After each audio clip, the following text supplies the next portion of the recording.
स्वागत है आप सबका हमारी YouTube channel education point coaching classes में। तो बच्चों, आज की इस वीडियो में हम करने वाले हैं क्लास 10th के सामाजिक विज्ञान की वर्कशीट नंबर 62। 10 जनवरी की वर्कशीट है, तो शुरू करते हैं इस वर्कशीट को। बच्चों, आज की इस वर्कशीट में हम लास्ट वर्कशीट के ही चैप्टर को आगे कंटिन्यू करने वाले हैं, राष्ट्रीय अर्थव्यवस्था की जीवन रेखाएं, जिसमें कि हम रेल परिवहन को काफ़ी डिटेल में पढ़ने वाले हैं और इसका कंपैरिजन करने वाले हैं सड़क परिवहन के साथ। अगर रेल परिवहन की बात की जाए तो रेल परिवहन वस्तुओं और यात्रियों के परिवहन का प्रमुख साधन है। यानी कि हमें अगर दूर लंबी यात्रा करनी है या बल्क में सामान अगर कहीं पहुंचाना है तो आई थिंक रेल परिवहन सबसे अच्छा ऑप्शन है। रेल परिवहन अनेक कार्यों में भी सहायक है, जैसे कि व्यापार, भ्रमण, तीर्थ यात्रा या लंबी दूरी के लिए सामान का परिवहन। देश के विभिन्न हिस्सों को आपस में जोड़कर राष्ट्रीय एकीकरण में सहायक, उद्योग व कृषि के में तीव्र गति में लाता है रेल परिवहन।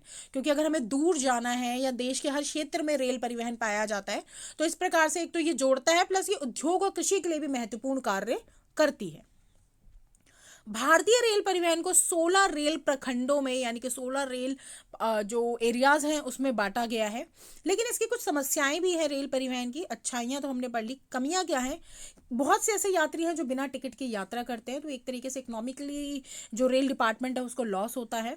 चोरी व रेल की संपत्ति को नुकसान पहुंचाना, बिना वजह से चेन खींच के रेलों को रोक देना और रेलों के समय पे ना आना।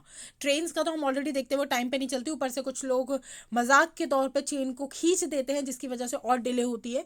तो ये कार्य हमें नहीं करना चाहिए। मगर अगर बात की जाए रेल परिवहन क्यों रेल की अपेक्षा सड़क परिवहन क्यों अच्छा है, तो सबसे पहले तो सड़क बनने में निर्माण लागत कम होती है। रेल का जब हम निर्माण करते हैं तो उसकी पटरी बिछाना या उसका जो कार्य करना, उसमें समय और लागत दोनों ज़्यादा लगती है सड़क बनने के कंपैरिजन में। इसके अलावा ऊबड़ खाबड़ क्षेत्रों में हम आसानी से सड़क बना सकते हैं, लेकिन रेल परिवहन हर जगह पे लाया नहीं जा सकता। आप पहाड़ों में रेल नहीं बना सकते, लेकिन हम पहाड़ काट के रोड बना सकते हैं। कम दूरी व वस्तुओं के लिए कम खर्चीला होता है। अगर हमें थोड़ी ही दूरी पर जाना है तो हम रेल नहीं करेंगे, हम बाय रोड जाना पसंद करेंगे। घर घर तक सेवाएं उपलब्ध करवाता है भाई, डोर टू डोर सर्विस है। आप घर से बाहर निकलिए, आपकी सड़क शुरू हो जाती है। रेल का जो सिस्टम है वो आपके घर के बाहर से शुरू नहीं होता। और अगर अन्य परिवहन का भी आपको प्रयोग करना है तो पहले आपको सड़क परिवहन लेना पड़ेगा। मान लीजिए बाय ट्रेन भी आप कहीं जा रहे हैं तो भी आपको पहले सड़क परिवहन का प्रयोग करके ही रेलवे स्टेशन पहुंचना पड़ेगा। तो इस हिसाब से सड़क परिवहन ज़्यादा बेटर है रेल परिवहन के। वहीं अगर प्रश्नों की बात करें तो सबसे पहला प्रश्न, रेल परिवहन की अपेक्षा सड़क परिवहन के लाभ अपने शब्दों में बताइए। तो लाभ अभी हमने पढ़े हैं बेटा। निर्माण लागत कम करती है, ऊबड़ खाबड़ क्षेत्रों में बनाया जा सकता है, कम दूरी व वस्तु के लिए कम खर्चीला है, घर घर तक सेवाएं उपलब्ध कराता है और अन्य परिवहनों के साथ जोड़ता है।